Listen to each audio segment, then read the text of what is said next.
हमने जब ये वीडियो स्टार्ट किया हुआ था अष्टांग हृदय पढ़ाने का, तो हम इसके पहले एक चैप्टर पढ़ा चुके थे और उसके बाद सेकेंड वाले से रिकॉर्डिंग स्टार्ट करी थी, तो इसलिए फर्स्ट चैप्टर रह गया था। ठीक है, तो अष्टांग हृदय सूत्र स्थान का जो पहला अध्याय है उसका नाम है आयुष कामी अध्याय। ठीक, देखो कोई भी संहिता लिखी जाती है तो संहिता में जैसे इंसान होते हैं, सब में गुण और दोष होते हैं, मतलब सब में अच्छाइयाँ होंगी, सब में बुराइयाँ होंगी। लेकिन जब संहिता लिखी जाती है तो उसके गुण दोषों के अकॉर्डिंग ही संहिता लिखी जाती है। तो उसमें दोष के बारे में बताया गया हुआ है कि कौन कौन से दोष हो सकते हैं या होने चाहिए या होते हैं, जिसकी वजह से उसको सेकेंड प्रायोरिटी मिलती है या फिर थर्ड प्रायोरिटी मिलेगी, और उसके अच्छाइयाँ भी होंगी, मतलब गुण भी होंगे। तो ज़रूरी नहीं है कि सारे गुण विद्यमान हो, पर मैक्सिमम जिसमें गुण विद्यमान होते हैं वही अच्छा कहा जाएगा, है ना। तो जब संहिता लिखी जाने लगी, मतलब जब ये संहिता लिखी जाती है, जब चरक संहिता देखोगे या सुश्रुत संहिता देखोगे, तो ये अष्टांग हृदय के पहले की संहिता है और उन्हीं दोनों का मिक्सअप ये आपको अष्टांग हृदय में मिलेगा। मतलब ये आपका जो ये काल चल रहा है उसके थोड़ा सा नज़दीकी वाले काल का है। ठीक है, तो ये चीज़ें आप बहुत ज़्यादा रिजेंबल कर सकते हो, इस संहिता से चीज़ें ना अपने काल के अकॉर्डिंग आप बहुत ज़्यादा रिजेंबल कर सकते हैं। ठीक, संहिता जब लिखी गई तो सूत्र स्थान में इसको विभाजित किया गया। ठीक है, तो जो आप पढ़ेंगे आपके सिलेबस में है जो वो सूत्र स्थान है। सूत्र का अर्थ होता है धागा, मतलब थ्रेड। कोई भी चीज़ जब बनाई जाती है, कपड़ा जो बनता है वो थ्रेड से बनता है ना। तो थ्रेड जब अलग होते हैं तब पता चलता है और इतने ढेर सारे धागे लगे हुए हैं। वही काम आपकी संहिता में है, मतलब वो एक एक धागे के बारे में, एक एक इम्पॉर्टेंस के बारे में सूत्र स्थान में बताया हुआ है। बाकी पूरी संहिता तो आप इन डिटेल पढ़ेंगे ही, आगे आएगा चिकित्सा स्थान, शारीर स्थान, कल्प स्थान, उत्तर तंत्र, ये बहुत सारे स्थान आएंगे आपके। ठीक है, लेकिन जो सूत्र स्थान है उसका नाम ही इसीलिए बताया हुआ है कि शिरा स्थान बताया उसको, मतलब सबसे स्पेसिफिक और सबसे ऊंचाई वाला स्थान दिया गया, मतलब सबसे ज़्यादा इंपॉर्टेंस पहले इसी को ही दे दिया है और सबसे पहले रखा। और सूत्र स्थान में भी पहला अध्याय जो है, एक्चुअल में जो संहिता है वो सीरीज में लिखी गई, मतलब हर चीज़ें एक दूसरे से कनेक्टिंग है, एक के बाद में एक, एक के बाद में एक के बाद में एक, मतलब वो जैसे आपका लाइफ चलती है ना कि पहले बाल्यावस्था आएगी, फिर आप थोड़े से बड़े होंगे, फिर और सीखेंगे, फिर और बड़े होंगे और सीखेंगे, फिर बुढ़ापे में जाएंगे। इस तरीके से संहिता भी है, पहले एक स्टेप बताया, फिर आगे उससे जुड़ी हुई चीज़ें दूसरी, फिर जुड़ी हुई चीज़ें तीसरी। और आयुर्वेद क्या है? आयुर्वेद, मतलब आयु के बारे में जो वेद लिखा गया उसको आयुर्वेद कहते हैं। मतलब आयु के बारे में, मतलब अच्छी आयु कैसी होगी, आपकी आयु कितनी होनी चाहिए, कितनी है, आयु में क्या क्या होगा, आपके पूरे जीवन में क्या क्या व्याधियाँ होंगी, उससे निवृत्ति के लिए क्या क्या उपाय हैं, और व्याधि ना हो उसके लिए क्या उपाय हैं, सारी चीज़ें आयु के बारे में आयुर्वेद में बताई गई हैं। वेद का क्या अर्थ है? हाँ, ज्ञान, मतलब ऐसा स्थान जहाँ पे ज्ञान का भंडार है उसे वेद कहा गया हुआ है। जैसे अपने 4 वेद हैं, ठीक है, तो ये 5वां वेद भी कहीं कहीं कहा गया हुआ है कि आयुर्वेद को भी 5वां वेद कहा गया हुआ है, किसी किसी संहिता में ऐसा बोला हुआ है। और ये अथर्व वेद का उपवेद भी है। ठीक है, अब जो आयुष कामी अध्याय, इसका नाम से ही समझ में आ रहा है, आयु कामी, मतलब आयु की कामना करने के लिए जो जो चीज़ों की इम्पोर्टेंस होती है उसका शॉर्ट फॉर्म में इंट्रोडक्शन दिया गया हुआ है। कहाँ पे? इस अध्याय में, आयु कामी अध्याय, मतलब आयुष कामी अध्याय में। ठीक है, मंगलाचरण, देखो कोई भी चीज़ हम शुरुआत करते हैं तो ईश्वर की प्रार्थना से करते हैं पहले कि भगवान सब कुछ अच्छा हो आगे चल के। तो इन्होंने भी संहिता स्टार्टिंग में पहले मंगलाचरण लिखा हुआ है, मतलब सब कुछ आगे जो जो लिखा है मैंने, ये मंगलकारी हो लोगों के लिए, हमारे लिए, संहिता अच्छे वे में जाए, मतलब कोई भी तंत्र के दोष ना हो इसमें, इस कामना से इन्होंने मंगलाचरण किया हुआ है। मंगलाचरण पहले करेंगे। रागादि रोगान शततानुशक्तान अशेष काय प्रशतान शेषान औत्सुक्य मोहारतीदा जंघान यो पूर्व वैद्याय नमोस्तु तस्मै। कितनी अच्छी बात बताई हुई है। सबसे पहले राग आदि रोग। राग का अर्थ क्या आप समझती हैं? क्या मतलब? राग मतलब होता नहीं है बहुत राग आ रहा है, बहुत गुस्सा आ रहा है। मानसिक व्याधियां सबसे पहले इन्होंने गिना दी। राग इत्यादि जो रोग हैं, मतलब मन से लेके शरीर, शारीरिक रोग तो सबको पता है, मानसिक रोग भी इसमें इंक्लूड करिए। इसको स्पेसिफाई इन्होंने कर दिया। राग इत्यादि रोग जो हैं, जो मनुष्य के पीछे लग जाते हैं, मतलब कि सतत रूप से उसको क्षरित करने लगते हैं, ऐसे शरीर में फैले हुए जो रोग हैं, ठीक है, और औत्सुक्य, औत्सुक्य का क्या अर्थ होता है? उत्सुकता, मतलब जो एकदम उतावलापन लेकर आ जाता है वो। मोह मतलब हमेशा उसी के बारे में आप सोचते रहिए, लगाओ, एग्जैक्टली लगाओ मतलब उसी चीज़ से ही बारे में हमेशा सोचते रहेंगे, वो वाला मोह।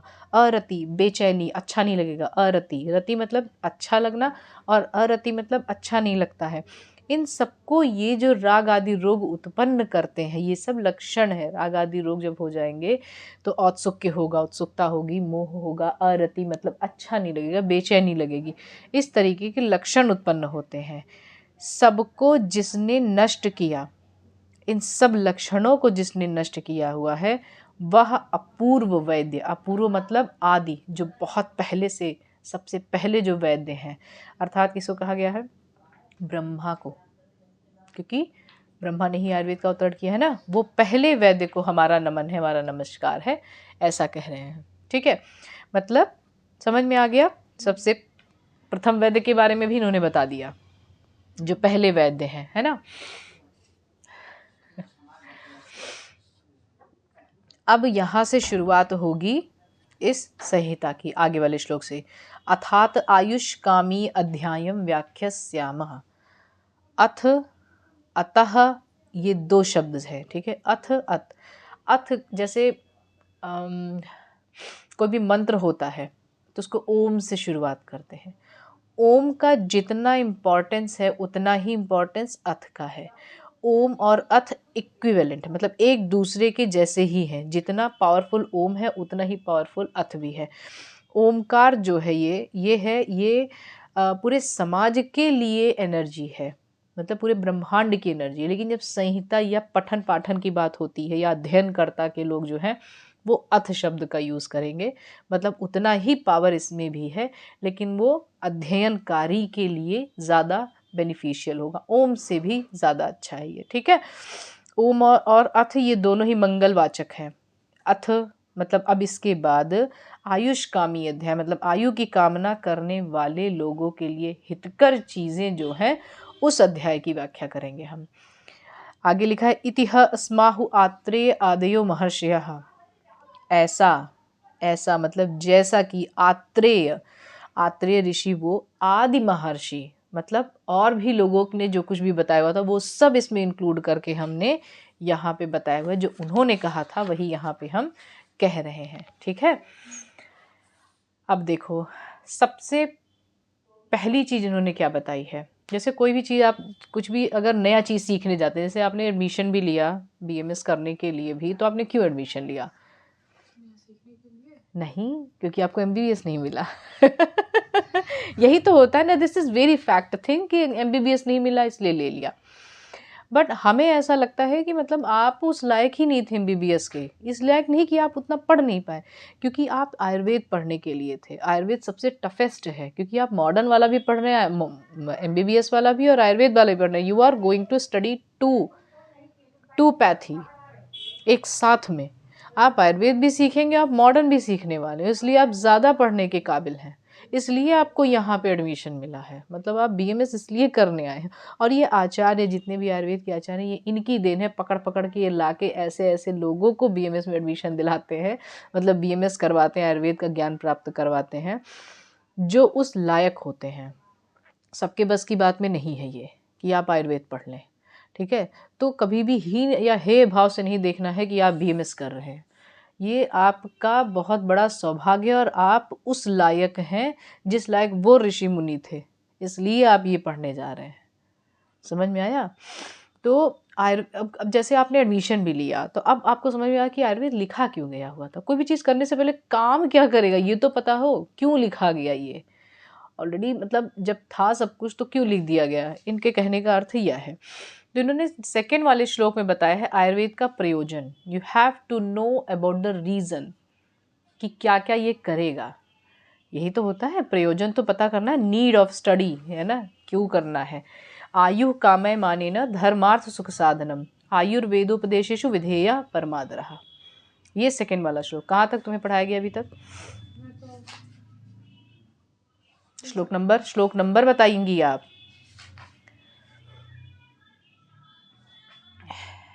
देखो बुक में ब्लैक कलर बोल्ड से कुछ चीज़ें संस्कृत में लिखी हैं, है ना। तो वो जो चीज़ के लास्ट में एक नंबरिंग लिखी हुई है 1 2 3 ऐसे करके, हर 2 लाइन पे लिखी होगी। वॉच आउट करो। हुआ? मिला? नहीं मिला। मैंने संस्कृत वाली बात की बेटा, वो देखो, हाँ, जो आयु कामे माने न, हाँ ये मिल गया है। इसके लास्ट में देखो क्या लिखा, कौन सी नंबर डाली हुई है इसके लास्ट में? 2 number. It means this is the second number of श्लोक ऑफ दिस चैप्टर। ये दूसरा श्लोक है इस चैप्टर का। अब इसके आगे देखो जो लिखा हुआ ब्रह्मा स्मृतो आयुषो वेदम प्रजापति मजिग्रत, उसमें देखो 3 नंबर लिखा हुआ है। ये रेफरेंस कहते हैं इसको, एड्रेस जिसको कहते हैं, है ना। आप कहाँ रहती हैं तो आप ऐसे थोड़ी बताएंगे हवा में हम रहते हैं, कहीं घर होगा, कहीं एड्रेस होगा ना आपका। आप कहाँ से हैं तो आप बताएंगे नहीं हम लखनऊ से हैं। फिर कहाँ रहती हैं, कॉलेज के जस्ट बगल में ही रहते हैं। कॉलेज के जस्ट बगल में कहाँ, बहुत सारे घर हैं, तब आप आएंगी इसके बाद में ना। तो उसी हिसाब से जब कोई सी चीज़ कहाँ पे लिखी हुई है उसको रेफरेंस कहते हैं। कैसे पता करेंगे? इस सूत्र स्थान में है। मैं बार बार लेक्चर लेने के पहले क्यों कहती हूँ सूत्र स्थान, ये चैप्टर, ये नंबर का श्लोक क्यों कहते हैं? दिस इज द रेफरेंस, कि आपको बुक तुरंत पलट के समझ में आएगी कहाँ पढ़ाया जा रहा है। ठीक है, ये श्लोक नंबर है। ठीक है, तो पहला श्लोक तो हमेशा हर चैप्टर का वही रहेगा, इतिहास महावात्रेयो महाआर्दयो महर्षि, यहाँ पे पहला श्लोक खत्म होता है। ठीक, सेकंड नंबर का श्लोक देखेंगे जिसमें लिखा है आयु कामे माने न धर्मार्थ सुख साधनम आयुर्वेदोपदेशेषु विधेय परमादरः, है ना। ये आयुर्वेद का प्रयोजन है, मतलब आयुर्वेद क्यों लिखा गया हुआ था उस काल में, जब ये बहुत पहले की बात है ना, 10,000 12,000 साल पहले, पता नहीं कितने सालों पहले, क्योंकि जब इसका आप जब आयुर्वेद का अवतरण देखेंगे तो ब्रह्मा से ही लिया गया है, ब्रह्मा से स्टार्टिंग हुई है। तो बहुत पुराना, यू कैन नॉट काउंट कि मतलब कितना पुराना हो गया ये। तो उस समय जब व्याधियां अपने धरती पर आई, कि व्याधि होना शुरू हुई थी, तब ये यहाँ पे अवतरित हुआ था, देवलोक से यहाँ लेकर आया गया हुआ था। आयु की कामना मतलब धर्म अर्थ सुख, इन ये सब साधन क्या किसके हैं? आयु के हैं। मतलब धर्म अर्थ सुख का साधन क्या है? आयु। ये जब तक आयु रहेगी तब तक ही आप इन सब का भोग ले सकते हैं, तब तक आप धर्म करेंगे। आयु मतलब आपकी लाइफ जब तक है, जब तक आप जीवित हैं, जब तक आपके पास में जीवन है, तब तक ही आप धर्म का भी साथ देंगे, मतलब आप धर्म का कार्य भी करेंगे। आपको अर्थ भी मिलेगा, मतलब आप अपने ज्ञान जीविकोपार्जन के लिए जो सामान इकट्ठा किया जाता है उसे अर्थ कहते हैं, पैसा ही नहीं है। ठीक है, सुख उसके बाद आपको हैप्पीनेस भी मिलेगा। ये सारी चीज़ें तभी संभव है जब आपकी आयु रहेगी। बीमार व्यक्ति कर पाएगा क्या? वो न धर्म का काम ही कर पाएगा, न अपने काम जो करने हैं वो भी नहीं कर पाएगा। बिस्तर पे पड़ा हुआ है, कैसे अर्थ कमा पाएगा, कैसे उसको सुख मिलेगा? वो तो शारीरिक मानसिक दोनों तरीके से पीड़ित है ना, कहाँ सुख मिल रहा है उसको। तो आयु के जो साधन, मतलब ये जो धर्म अर्थ का साधन है, ये आयु ही है, आयु की वजह से ही है ये सब। अतः आयु की कामना करने वाले पुरुष, मतलब आयु जिनको अच्छी चाहिए, जिनको आरोग्य आयु चाहिए, उनको आयुर्वेद में उक्त जितने उपदेश हैं, जितने भी उपदेश हैं आयुर्वेद में लिखे गए हैं, जितनी संहिता में जितनी भी चीज़ें लिखी गई हैं कि you have to do this, you should do this, ये सारी चीज़ें कई तरीके से बताई गई हुई हैं, उसका आदर करना चाहिए और उसको फॉलो करना चाहिए। ये इसका प्रयोजन है। मतलब किस लिए? आयु की कामना करना है, और इन सब का साधन यही है। धर्म अर्थ सुख तभी मिलेगा जब आयु अच्छी होगी, अदरवाइज बीमार व्यक्ति, रोगी व्यक्ति नहीं कर पाएगा, है ना। नेक्स्ट देखिए, ये श्लोक समझ में आया कि नहीं? नहीं समझ में आएगा तो आप क्वेश्चन कर सकती हैं। ठीक है, नेक्स्ट श्लोक देखिए। अब बात आती है कि आया कहाँ से। अब आयुर्वेद भाई बता दिया प्रयोजन अच्छा है, कोई दिक्कत नहीं, पर आया कहाँ से आयुर्वेद? तो इन्होंने बताया नेक्स्ट में 3rd नंबर के श्लोक में देखिए, ब्रह्मा स्मृत्वायुषो वेदम प्रजापतिम जिग्रहत सो अश्विनोतौ सहस्त्राक्षम सो त्रिपुत्रादि का मुनीन ते अग्निवेशादिकांस्ते तु पृथक तंत्राणि ते निरे। यहाँ तक आयुर्वेद अवतरण बताया गया हुआ है। आयुर्वेद अवतरण मतलब आयुर्वेद का अवतरण धरती पर कैसे हुआ। एक बात ध्यान में रखना हमेशा, इसमें जो श्लोक में आया हुआ ब्रह्मा स्मृत्वा आयुषो वेदम लिखा हुआ है, ब्रह्मा ने कहीं लिखा नहीं था, या ब्रह्मा ने कहीं खोज के लाया नहीं था, या कुछ भी नहीं। स्मृत्वा इट मीन्स कि स्मरण उसी चीज़ का किया जाता है जो पहले से एग्जिस्टेड होता है। है ना। आप उसी चीज़ को मेमोराइज करेंगे जो पहले कभी हुआ होगा। नई चीज़ अगर होगी तो that will call what thing, imagination या फिर इन्वेंशन या फिर कुछ और भी चीज़ आप उसको कह सकते हैं। लेकिन अगर जो चीज़ें पहले से हैं उसी को रिकॉल करेंगे ना, तो रिकॉल किया गया हुआ ब्रह्मा स्मृत्वा है। आयुषो वेदम, उस आयुर्वेद का स्मरण किया पहले, और उसके बाद दक्ष प्रजापति जो उनके पुत्र कहे जाते हैं, दक्ष, हाँ मानस पुत्र एग्जैक्टली, दक्ष प्रजापति को दिया। दक्ष प्रजापति के बाद अश्विन कुमार, अश्विनी कुमार रऊ है, मतलब ये दो लोग हैं अश्विनी कुमार, ये ट्विंस हैं, ठीक है। ये सूर्यपुत्र भी कहे जाते हैं, ठीक है। इसकी स्टोरी अलग ही है बिल्कुल भी। सूर्यपुत्र है और ये अश्व के समान दिखते थे, इसलिए इसका नाम अश्विनी कुमार भी पड़ा हुआ था, ठीक है। अश्विनी कुमार ने फिर वहाँ से जो आयुर्वेद उन्होंने लिया हुआ था उसको इंद्र को दिया। और इंद्र किसी इंसान का नाम नहीं था, इंद्र एक पदवी थी। 11 इंद्र बताए गए हुए हैं अपने पुराणों में, 11 बार वो चेंज हुए हैं, ठीक है। मतलब 11 लोगों को वो इंद्र की जगह पे बैठाया गया हुआ थे अलग अलग बार पे। तो यहाँ पे जो इंद्र को दिया, मतलब उस समय पे जो इंद्र रहे होंगे उस पदवी पर, उनको दिया अश्विनी कुमारों ने। उसके बाद आत्रेय आदि महर्षियों ने उस आयुर्वेद का उनसे ही उपदेश लिया डायरेक्ट। फिर आचार्य आत्रेय जो हैं उन्होंने अपने शिष्यों को दिया। कौन से शिष्य थे उनके? अग्निवेश इत्यादि। अग्निवेश इत्यादि क्यों कहा? जैसे आपकी क्लास है, आपकी क्लास में 60 बच्चे हैं या 100 बच्चे, जितने भी हैं, उनमें एक तो सीआर बनेगा, है ना। तो आगे चल के, मतलब जैसे कोई भी चीज़ अगर कॉमनली बोलनी है तो वो एक कॉमन सा बच्चा रहेगा सबसे, जो आगे रहेगा पढ़ने में, उसी का नाम लेके ये वाली बैच, ये वाले बच्चे वाली बैच, है ना। मतलब कि अगर नाम नहीं याद रहेगा या ईयर नहीं याद रहेगा तो उस बच्चे के नाम से याद रहता है कि ये वाली बैच जो थी इनके समय वाली बैच, वो सारी बैच के बारे में बात हो रही है ना। तो वैसे ही अग्निवेश जो हैं, इनके 6 शिष्य आत्रेय के, इनमें सबसे फेमस और सबसे इंटेलिजेंट कह लो, सबसे प्रिय थे ये शिष्य। इनको सीआर समझ लो अपने क्लास का उस समय के, तो वही ये थे, ठीक है। और इसीलिए इन्होंने जो श्लोक में भी आया है, ते अग्निवेश इत्यादि, मतलब अग्निवेश इत्यादि शिष्यों को दिया। अग्निवेश, भेल, क्षारपाणी इत्यादि इनके ये शिष्य थे, ठीक है। आत्रेय के 6 शिष्य थे, ठीक। वो आप चरक संहिता में पढ़ेंगे। यहाँ पे भी हम बहुत ज़्यादा एलेबोरेट नहीं करेंगे कुछ भी वहाँ, क्योंकि एलेबोरेट करना पड़ेगा फिर। फिर अग्निवेश इत्यादि जो शिष्य थे 6, इन्होंने अपना अलग अलग तंत्र बनाया। जैसे अब आप लोग, जैसे हम लोग पढ़ाई किए, हम भी कभी बीएमएस किए, फिर एमडी किए, उसके बाद अब सोच रहे हैं किताब लिखें, तो किताब लिखना शुरू किए, एक आध दो किताबें भी छपी हमारी, तो हमने अपना अपना तंत्र बनाया। तंत्र बनाया नहीं, उसी को अपने वे में एलेबोरेट किया, ठीक है। जैसे हमने कभी पदार्थ विज्ञान पढ़ा, तो हमको जिस तरीके से समझा उसी तरीके से हमने अपनी बुक निकाल दी, ठीक है। उसी तरीके से इन्होंने अपना अपना तंत्र निकाला, जिसमें से अग्निवेश तंत्र सबसे ज़्यादा फेमस है। नेक्स्ट वाला श्लोक में देखोगे अब, तेभ्यो ते विप्रकीर्णेभ्यः प्रायः सारत रोचयः कृति अष्टांग हृदय नाति संक्षेप विस्तरम। बहुत ही इंपॉर्टेंट बात बताई हुई यहाँ पे कि उन अग्निवेश तंत्र, मतलब अग्निवेश तंत्र इत्यादि ने जो अति विस्तृत बिखरा हुआ जो था, और विप्र मतलब विप्र था एक तो, और प्रकीर्ण था मतलब बिखरे हुए रूप में था, उसका सार भाग लेकर, मतलब श्रेष्ठ और उत्तम भाग लेकर जो संग्रह बनाया है, उसे अष्टांग हृदय नाम दिया है, ठीक है। ये ग्रंथ का निर्माण किया जिसमें उस विषय को ना ही बहुत छोटे में बताया गया, ना ही बहुत इलेबोरेट करके बताया गया। अगर बहुत संक्षेप में कोई चीज़ बता दी जाती है, बहुत शॉर्ट में, तो भी आपको समझेगा नहीं, सब जय हनुमान हो जाता है ना।